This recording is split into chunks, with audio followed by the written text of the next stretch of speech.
Iginit ng mga senador na labag sa international law ang paglalagay ng China ng floating barrier sa Baho de Masinloc.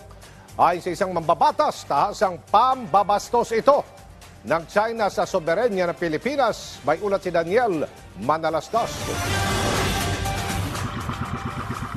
Inulan ng batikos mula sa mga senador ang ginawang paglalagay ng mga floating barrier ng Chinese Coast Guard sa ilang bahagi ng Baho de Masinloc. Ayon kay Senate President Juan Miguel Zubiri, unang-una, walang karapatan ng mga dayuhan na magtayo ng kahit anong istruktura sa loob ng ating exclusive economic zone. At pangalawa, naglalagay ng panganib sa ating mga mangingisda ang mga itinayo ng mga Chino. Hiling ni Zubiri sa Philippine Coast Guard, alisin ang mga illegal na barrier na tinayo ng mga Chino. Hindi lamang para itaguyod ang karapatan natin, kundi para maprotektahan ang ating mga mangingisda.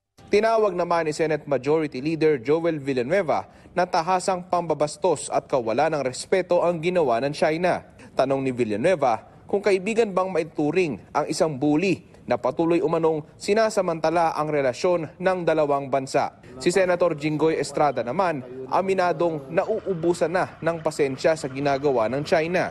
Hindi ko alam kung nangangasar sila, namumutya sila, pero alam mo, we are losing patience already. I am losing patience.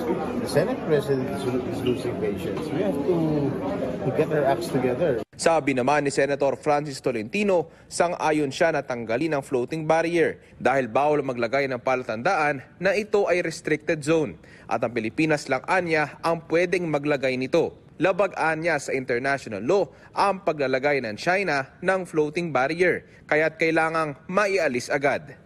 Daniel Manalastas para sa Bayan.